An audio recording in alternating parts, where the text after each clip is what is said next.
رب اشرح لي صدري ويسر لي أمري واحلل عقدة من لساني يفقهوا قولي اعوذ باللہ من الشیطان الرجیم بسم اللہ الرحمن الرحیم السلام علیکم ورحمۃ اللہ وبرکاتہ۔ سورہ انفال مدنی سورہ ہے جس میں 75 آیات اور 10 رکوع شامل ہیں۔ آج ہم سورہ انفال کے رکوع نمبر 1 اور 2 میں موجود آیات 10 تا 12 کا بامحاورہ ترجمہ اور تفسیر دیکھیں گے۔ بسم اللہ الرحمن الرحیم۔ شروع اللہ کے نام سے جو بڑا مہربان نہایت رحم فرمانے والا ہے۔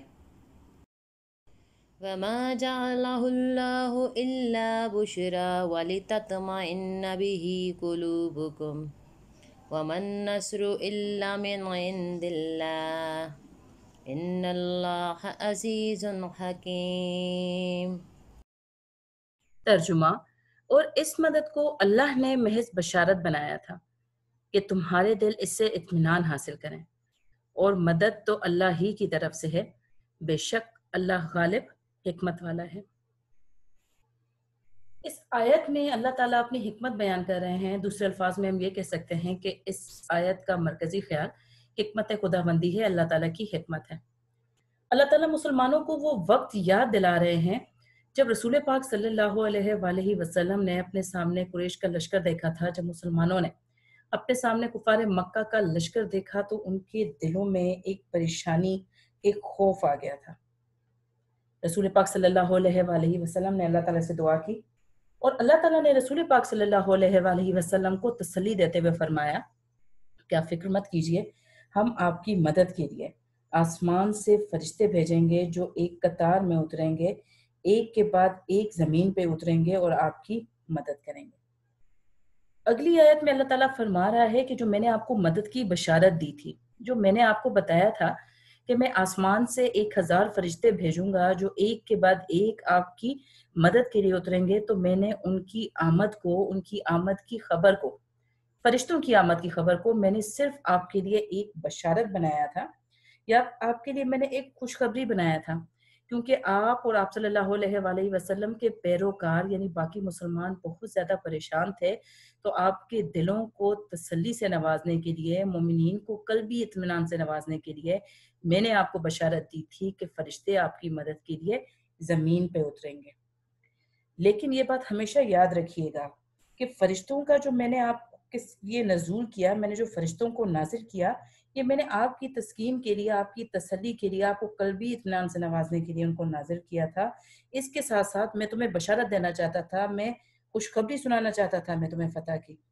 ورنہ مدد تو ہمیشہ اللہ تعالیٰ کی ہی طرف سے ہوتی ہے، یعنی اللہ تعالیٰ اگر کسی انسان کو، اللہ تعالیٰ کسی جماعت کو اگر فتح مند کرنا چاہے، کامیاب کرنا چاہے، تو اللہ تعالیٰ اسباب پیدا فرما دیتا ہے، اللہ تعالیٰ ذرائع پیدا فرما دیتا ہے جن کی مدد سے وہ مشکل کام، بگڑا ہوا کام بنا دیتا ہے۔ تو اللہ تعالیٰ کہتا ہے کہ اصل مدد تو اللہ تعالیٰ نے کی ہے، اگر فرشتے نہ بھی آتے تو چونکہ میں نے مدد کرنی تھی آپ کی، تو فتح پھر بھی آپ کو ہی نصیب ہوتی، لیکن میں نے فرشتوں کی بات صرف اس لیے کی تھی، یا میں نے فرشتوں کے ذریعے آپ صلی اللہ علیہ وآلہ وسلم کی مدد صرف اس لیے کی تھی کہ میں آپ کو فتح کی بشارت دے رہا تھا، اور اس کے ساتھ ساتھ جو مومنین پریشان تھے ان کو قلبی اطمینان سے نواز رہا تھا، یعنی دلی سکون دیا جا رہا تھا ان کو کہ وہ اس بات پہ پریشان نہ ہوں کہ وہ تعداد میں کم ہے تو کفار کا مقابلہ کیسے کریں گے۔ اللہ تعالیٰ نے کہا کوئی بات نہیں، اگر آپ تعداد میں کم ہیں تو 1000 فرشتے جب آ جائیں گے آپ کی مدد کے لیے تو آپ کفار سے تعداد میں زیادہ ہو جائیں گے۔ اذ یغشکم النعاس امنة منه وینزل علیکم من السماء ماء لیطہرکم به ویذہب عنکم رجز الشیطان ولیربط علی قلوبکم ویثبت به الاقدام۔ ترجمہ: جب اس نے تمہاری تسکین کے لیے اپنی طرف سے تمہیں نیند کی چادر اڑھا دی اور تم پر آسمان سے پانی برسایا تاکہ تم کو اس سے نہلا کر پاک کر دے اور شیطانی نجاست کو تم سے دور کر دے، اور اس لیے بھی کہ تمہارے دلوں کو مضبوط کر دے اور اس سے تمہارے پاؤں جمائے رکھے۔ اللہ تعالیٰ اس آیت مبارکہ میں اپنے احسانات یاد دلا رہا ہے مسلمانوں کو، جو اس نے غزوہ بدر کے دوران مسلمانوں پر نازل کیے تھے۔ اللہ تعالیٰ کا بہت بڑا احسان کہہ لیجئے یا اللہ تعالیٰ کا بہت بڑا انعام کہہ لیجئے، وہ تھی اس وقت بارش۔ صورتحال یہ تھی کہ کفار مکہ میدان بدر میں پہلے پہنچ گئے تھے، اور انہوں نے جو اچھی جگہ تھی، جو موزوں جگہ تھی، وہاں پر اپنے خیمے لگا لیے،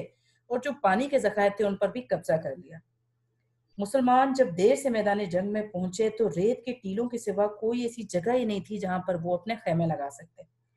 لہٰذا نہ چاہتے ہوئے بھی انہیں خیمے وہیں لگانے پڑے۔ پانی کی سخت قلت تھی، حالات یہ تھے کہ چلتے تھے تو پاؤں ریت میں دھنستے چلے جاتے تھے، نماز کا وقت آتا تھا تو وضو اور غسل کے لیے پانی نہیں ہوتا تھا، پیاس لگتی تو پینے کے لیے بھی پانی اتنا کم تھا کہ اپنی پیاس بجھا نہیں پا رہے تھے۔ اس عجیب و غریب صورتحال میں مسلمانوں کو سخت تکلیف کا سامنا کرنا پڑ رہا تھا۔ اس کے ساتھ ساتھ شیطان بھی ان کے دلوں میں وسوسے ڈال رہا تھا، عجیب و غریب خیال ڈال رہا تھا کہ تم تو سمجھتے ہو کہ تم اللہ تعالیٰ کے بہت قریب ہو، تم تو یہ سمجھتے ہو کہ تم راہ حق میں لڑنے کے لیے نکلے ہو، تو کیا وہ لوگ جو اللہ کے قریب ہوتے ہیں، کیا وہ لوگ جو اللہ کی جنگ لڑنے کے لیے نکلتے ہیں، ان کی یہ حالت ہوتی ہے؟ تو مسلمانوں کو خود بھی ایک قسم کی کشمکش میں مبتلا ہو گئے تھے کہ کہیں خدا نہ خواستہ وہ غلطی پر تو نہیں ہے۔ اب اللہ تعالیٰ نے جو مسلمانوں کی جتنی بھی پریشانیاں تھیں پانی سے متعلق، دیکھیے ان کا ازالہ فرما دیا بارش کر کے۔ اب دیکھیے جب بارش ہوتی ہے، اب بارش ہوئی کب تھی یہ پہلے دیکھ لیتے ہیں۔ بارش ہوئی تھی جس روز جنگ ہوئی، یعنی 17 رمضان المبارک کو مسلمانوں کی اور لشکر کفار کی جنگ ہوئی، اور اس سے ایک رات پہلے اللہ تعالیٰ نے بارش فرمائی۔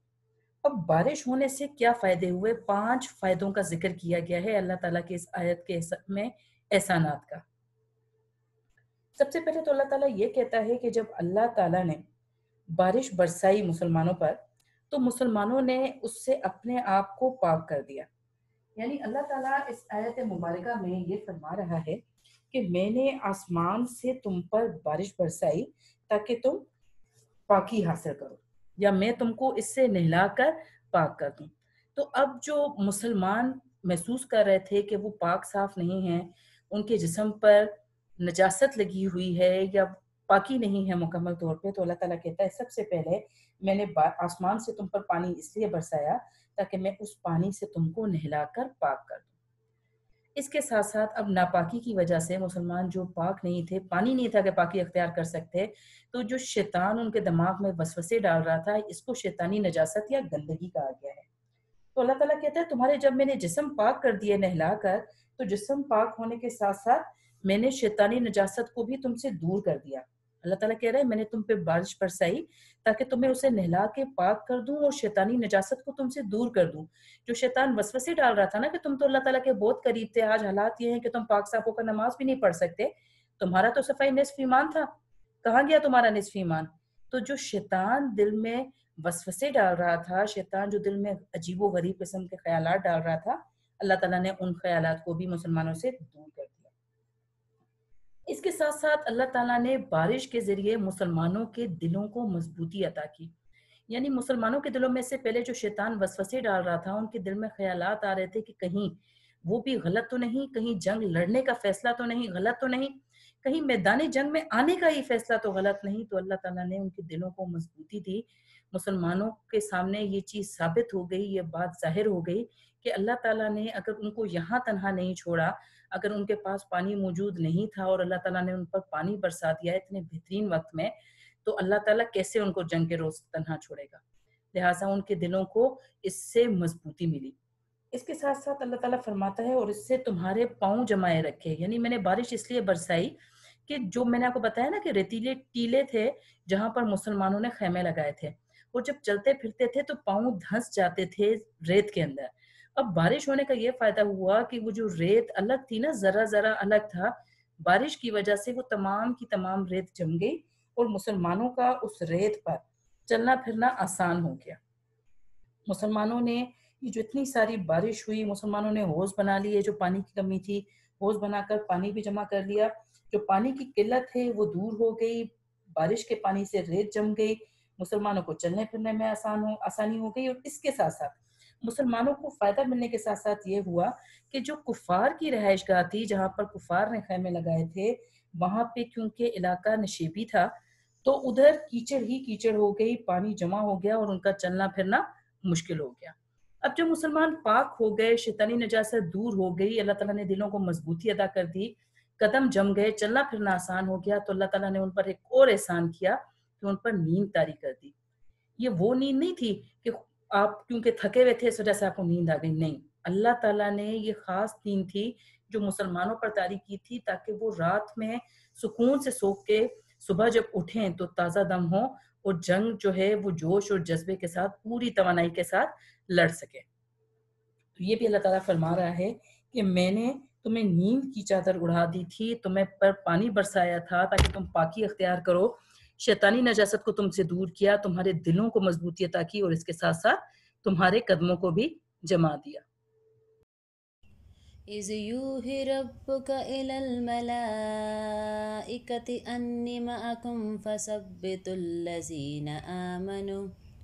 سألقي في قلوب الذين كفروا الرعب فاضربوا فوق الأعناق وأضربوا منهم كل بنان۔ ترجمہ: جب تمہارا پروردگار فرشتوں کو ارشاد فرماتا تھا کہ میں تمہارے ساتھ ہوں، تو مومنوں کو تسلی دو کہ ثابت قدم رہیں۔ میں ابھی ابھی کافروں کے دلوں میں رعب و ہیبت ڈالے دیتا ہوں، تو ان کے سر مار کر اڑا دو اور ان کا پور پور مار کر توڑ دو۔ اب یہاں پر اللہ تعالیٰ فرماتے ہیں کہ میدان جنگ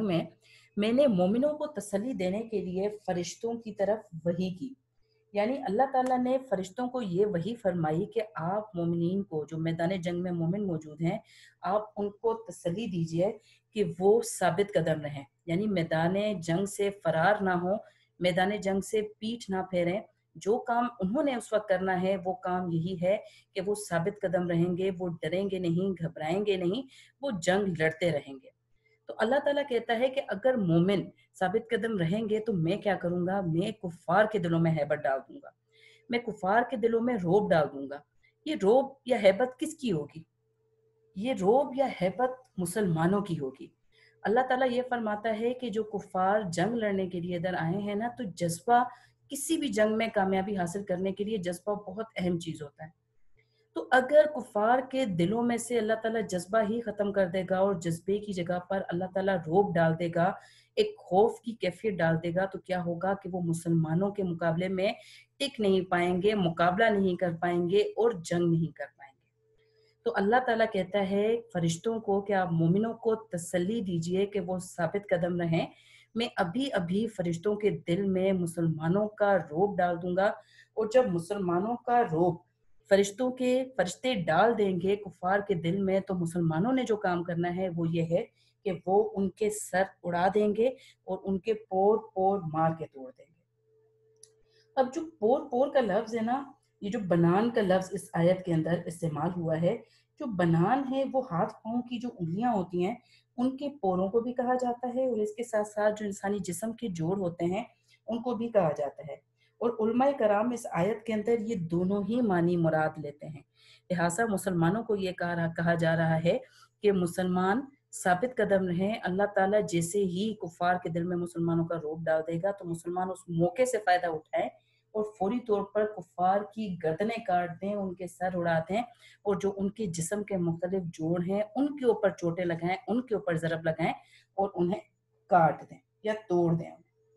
اب دیکھیے اس آیت سے ایک چیز تو یہ ظاہر ہو رہی ہے کہ اللہ تعالیٰ نے فرشتوں کو یہ وحی کی تھی کہ آپ مومنوں کو تسلی دیں کہ وہ ثابت قدم رہیں، اللہ تعالیٰ ان کے دلوں میں روب ڈال دے گا تو وہ ان کی گردنوں پر اور ان کے جسم کے ہر بند پر چوٹ لگائیں، ان کے سر اڑا دیں۔ اس کے ساتھ ساتھ علماء کرام اس آیت میں ایک معنی یہ بھی مراد لیتے ہیں کہ اللہ تعالیٰ نے فرشتوں کی طرف یہ وحی کی تھی کہ آپ مومنوں کو تسلی دیجئے کہ وہ ثابت قدم رہیں، تو اللہ تعالیٰ جب کافروں کے دلوں میں روب ڈال دے گا مسلمانوں کا یا ہیبت ڈال دے گا، تو فرشتے یہ کام کریں گے کہ وہ کافروں کی گردنیں اڑائیں گے اور ان کے جوڑ کو مار کر توڑ دیں گے۔ ٹھیک ہے، لیکن زیادہ تر جو علماء ہیں وہ اس چیز پر متفق ہیں کہ فرشتوں کو وحی یہ کی گئی تھی کہ اللہ تعالیٰ جب ان کے دلوں میں، کفار کے دلوں میں روب ڈال دے مسلمانوں کا، تو پھر مسلمان خود پیش قدمی کریں اور ان کے سر اڑا دیں اور ان کے جوڑ جوڑ کو مار کر توڑ دیں۔ اب ہمیشہ یاد رکھیے کہ اگر آپ اچھا بولنا چاہتے ہیں نا، آپ کی خواہش ہے کہ اللہ تعالیٰ آپ کو ہنر دے، اللہ تعالیٰ آپ کو فن دے اچھا بولنے کا، اچھے الفاظ استعمال کرنے کا، تو اس کے لیے اچھا سننے کی عادت ڈالیے۔ جب تک آپ اچھے لوگوں کو نہیں سنیں گے، اچھی باتوں کو نہیں سنیں گے، اس وقت تک آپ اچھا نہیں بول سکتے۔ لہٰذا اچھا سننے کی عادت اختیار کیجیے۔ مجھے اجازت دیجیے اس دعا کے ساتھ کہ اللہ تعالیٰ ہم سب کو آسانیاں عطا فرمائے اور آسانیاں بانٹنے کی توفیق عطا فرمائے۔ اللہ حافظ۔